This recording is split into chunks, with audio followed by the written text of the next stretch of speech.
भ्रष्टाचार करणाऱ्या उमेदवाराला का निवडून द्यायचं असा सवाल खासदार उदयनराजे भोसले यांनी शशिकांत शिंदे यांच्या बाजार समितीवरील भ्रष्टाचारावरून उपस्थित केलाय।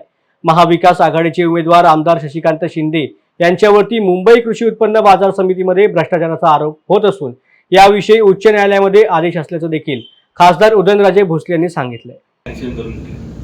पण हे सगळं करत असताना तुम्ही विचार केला पाहिजे, कारण की निवडून का द्यायचं, कोणाला द्यायचं आणि कशासाठी द्यायचं। उद्या आपलं शोभेचा हत्ती म्हणून आपण पाळणार आहात का?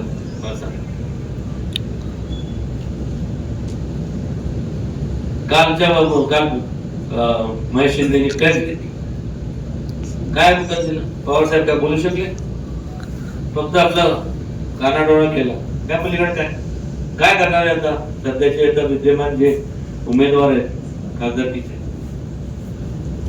शशिकांत शिंदे काय झालं मला सांग। मी त्यांच्या जे माझे विरोधक म्हणून मी कोणाला समजत नाही, पण जे चुका केल्या त्या केल्या तर केल्याच आहेत ना। भ्रष्टाचार झाला तर झालाच आहे। कोर्टाने ऑर्डर केली आहे, हायकोर्टाने की यांच्यावर गुन्हे दाखल करण्यात यावे, म्हणजे अटक बिटक जे काय असेल ते सगळं प्रोसेस आलीच ना। आज परत नरेंद्र पाटील त्यांच्याच माथाडी, ते सगळे माथाडीमध्ये एकत्रच आहेत। नरेंद्र पाटील कैलासवासी अण्णासाहेब पाटलांचं जे चिरंजीव आहे, संडासामध्ये सुद्धा तिथं मोठ्या प्रमाणात भ्रष्टाचार